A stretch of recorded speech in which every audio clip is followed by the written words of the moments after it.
नमस्कार दोस्तों, क्या हाल चाल है। हम उम्मीद करते हैं आप बेहतर होंगे। इस समय हमारे यहाँ एक मामला बड़ा तूल पकड़े हुए है। सीमा हैदर का, जो एक पाकिस्तानी महिला है, वो सऊदी अरब और नेपाल के रास्ते भारत में आती है 4 बच्चों के साथ और एक सचिन नाम के व्यक्ति से शादी करती है। इसके बाद जिस तरीके से कई सवाल पैदा हुए, अलग अलग लोगों की अपनी अपनी प्रतिक्रियाएं हैं। इसके बाद सुरक्षा एजेंसियां भी बहुत सक्रिय हुई हैं। तो अभी सवाल आ रहा है कि सीमा हैदर क्या भारत में रुक पाएगी, और किस तरीके के सवाल कुछ हैं जो उसके प्रवेश, जो उसकी एंट्री को एक विवादास्पद और एक संदेह की घेरे में लाने का काम करते हैं। तो जैसे कुछ इथिकल पॉइंट व्यू आ सकते हैं, लेकिन जब भी बात होती है तो राष्ट्रीय सुरक्षा का मसला सर्वोच्च होता है, वो सबसे ऊपर होता है। ठीक है, वहाँ पर आपको ये नहीं देखना होता है कि किसकी भावनाएं कैसी हैं, है ना। क्योंकि जब मामला सुरक्षा से जुड़ा हो और वो भी राष्ट्रीय सुरक्षा से जुड़ा हो, ठीक है, तब हमें बहुत ही गहनता, बहुत जिम्मेदारी और बहुत ही कहें कि पैनी नज़र के साथ उस पे काम करने की आवश्यकता होती है। तो हम समझेंगे कि आखिर मसला क्या है। क्या होता है कि एक जगह है अपने ग्रेटर नोएडा में, जिसका नाम है रबूपुरा। वहाँ पर ये दोनों रहते थे, ठीक है। सीमा हैदर जो पाकिस्तान की महिला है अभी तक जानकारी के हिसाब से, ठीक है।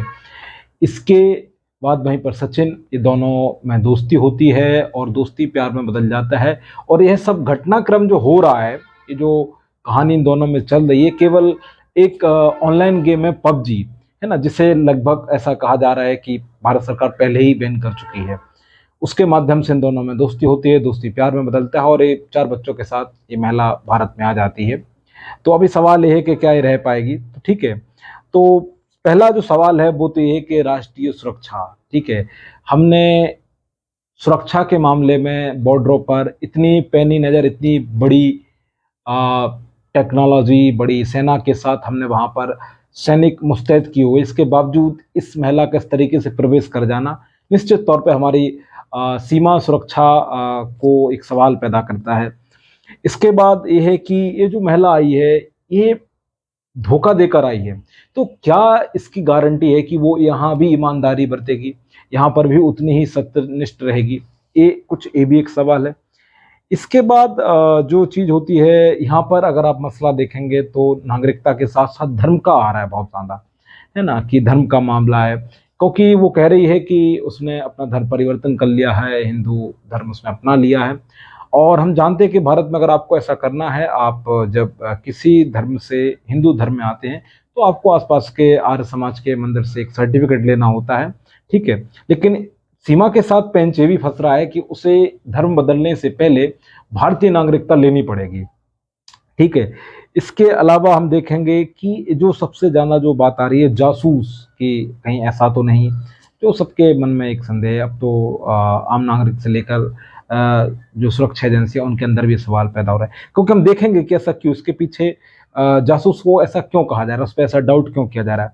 देखिए, एक तो क्या है कि उनके पास जो डॉक्यूमेंट्स मिले हैं वो बहुत फर्जी हैं, आधार कार्ड भी फर्जी हैं, बहुत एडिटिंग उनमें की गई है। इसके बाद आप देखेंगे कि जो फ़ोन है, उसमें से 4 या शायद 3 फ़ोन अलग-अलग बताए जा रहे हैं, है ना?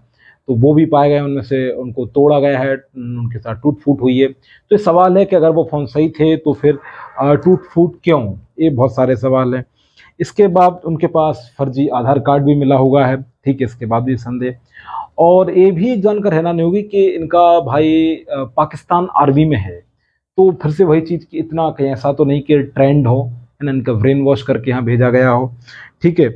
इसके अलावा आप देखेंगे कि ये मीडिया से बात करते हुए इतनी सहज है कि लग ही नहीं रहा है कि कोई 5वीं पास महिला इस तरीके से संवाद कर सकती है। वरना आमतौर पे देखिए, हम पढ़े लिखे लोग भी कई बार इस तरीके से मीडिया को फेस करने से बचते हैं, है ना? तो थोड़ा-सा एक संदेह जाता है।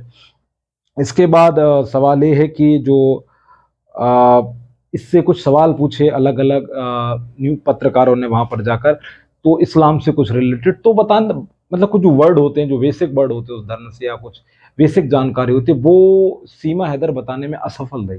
वो उतना बेहतर नहीं बता पाई जितनी की उससे अपेक्षा की जा रही थी। इसके बाद ये है कि इनका जो अगला सवाल निकल कर आता है कि एक महिला 4 बच्चों के साथ सऊदी अरब, सऊदी से नेपाल, नेपाल से भारत में एंटर करती है। ये कैसे संभव है? और 5वीं पास महिला है वो। उसके पास एयरपोर्ट्स कि इस तरीके से उसको किस एयरपोर्ट्स पे कहाँ उतरना है, इसके अलावा कि पासपोर्ट्स होना और इस तरीके से मतलब बहुत ज़्यादा ये लग रहा है कि वेल ट्रेड है, मतलब किसी तरीके से इस कहानी के पीछे कोई ना कोई है, किसी कहानी तो एक संदेह पैदा किया जा रहा है। तो इस तरीके के सवाल हैं। अब सवाल ये है कि क्या सीमा हैदर भारत में रुक पाएगी? तो इसके अभी तक जो मुझे लगता है ना, 2 फैक्ट इसके नज़र आते हैं, ठीक है, दैनिक भास्कर के अकॉर्डिंग उसने कहा। पहला तो ये है कि लॉन्ग टर्म वीज़ा यदि भारत सरकार जारी कर देती है, तो फिर सीमा के लिए यहाँ पर रुकना एक पॉसिबिलिटी है, एक संभावना है कि वो यहाँ पर लंबे समय तक रह सकती है।